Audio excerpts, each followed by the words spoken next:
You type the simplest math problem you know, 0.1 plus 0.2, and you hit enter. JavaScript says 0.300000 and 4. That looks broken. That looks like a joke, and developers have been laughing at this for years. But here is what I want to tell you today. This is not a joke. This tiny output is a window into how computers actually store these numbers. And mistakes in this exact class of problems have contributed to missile failures, rocket explosions, and stock distortions, and many system failures. So this is not exactly a JavaScript problem. Instead, this is a software architecture thing. And it all starts with one line of code. The reason this shocks us is simple. We trust computers with mathematics. When one fails at a second grade mathematics, we assume that something is broken here. But the machine is not doing a broken arithmetic. It is doing correct arithmetic on imprecise inputs. Left side, everybody human expect 0.1 plus 0.2 is equals to 0.3. It is a very plain and simple and obvious thing, right? Right side is what system actually stores it. So it is not the same thing. This is called an abstraction leak. The language tells you that these are decimal numbers. Underneath, they are just a binary approximations. Most of the time, the abstraction holds, but here it doesn't. As you can see, the architect principle which I have written here, it is the principle behind everything today. How a system represents data determines the guarantees it can make. Humans actually think in base 10, but computers actually think everything in base 2. And here is the problem. In decimal, 1/3 is actually 0.3333 and so on infinity. You cannot write it down exactly right. You store the closest approximation that you can. Let's look at 1/4. How do we store this in binary? So in binary, we store it as 0.01. You can see the calculation here, the image which I have linked. 0 into 2 power 0, 0 into 2 power minus 1, and 1 into 2 power minus 2. That's how you exactly store 1/4. And how do we store the number 0.1 in binary?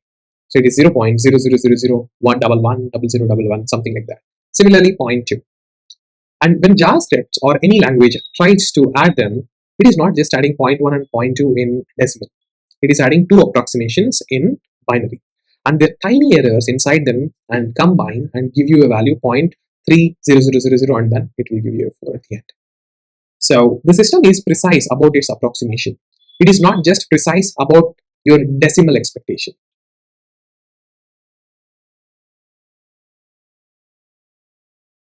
In isolation, the error is actually invincible and harmless actually. The danger is what happens when it travels through a real system. Look at this pipeline. A value gets stored, calculated in a loop, and used in a comparison, fed into some decision, and at every one of those boundaries, the error can grow, truncate, or get silently treated as an exact truth. The 4 cards below that I am showing you here show the real failure modes: accumulated rounding and broken equality checks, and rounding drift across the layers, and then precision loss at every service boundary. So the lesson that we need to learn from this here, a numeric error can become a system failure when multiple components start trusting it as the truth. Not one component, the chain of trust that it follows. Let me show you what this looks like outside a developer console. The Patriot Missile system accumulated a floating point timing error, and which over 100 hours of operations, the clock drifted by 0.34 seconds. The targeting window was half a second wide. It failed to intercept an incoming missile. 28 soldiers were killed during this. And look at the Vancouver Stock Exchange as well.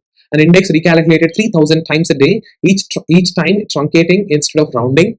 Over 22 months, the reported value drifted by 48 points from the reality. And look at this Ariane 5 rocket as well. A 64-bit float converted to a 16-bit integer. The value was too large. Overflow was happening. The rocket self-destructed 37 seconds after the launch. 370 million was gone from here. And look at this Intel Pentium FDIV bug, a floating point division bug in a hardware. So subtle wrong results, 475 million in chip replacements happened. Not the same bug. So the lesson is same, numeric assumptions can break your systems at any scale. You are probably not building rockets, but look at this loop. Summing 9.9 across 1,000 iterations, simple billing logic, right? What you get is not exactly 9,990, it is close. But close is not good enough in any kind of a billing system or anything, right? That discrepancy shows up at a reconciliation. As an audit question or probably a number, your finance team cannot actually explain why this value came, right? Billing, tax discounts, analytics, reconciliation, every one of these domains is vulnerable to this kind of an error, right? The disaster version makes headlines, the billing version quietly destroys the trust. So how do engineers or architects, software architects, handle this safely? Round for display. Call .toFixed method and wrap it in a number.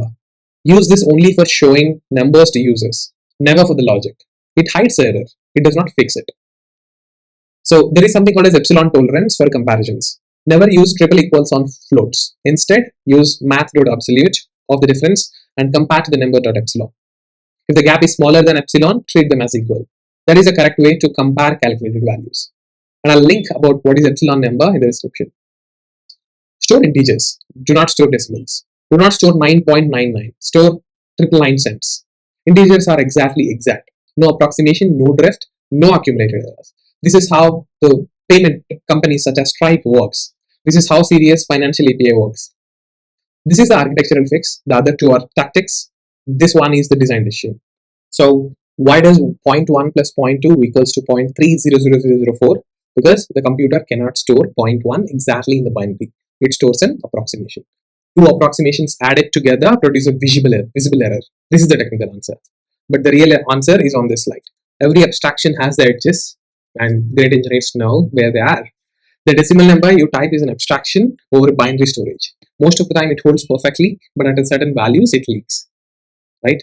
The way your system stores actually determines the correctness it can guarantee. So representation is not just an implementational detail, it is architecture. Decide it first, enforce it everywhere.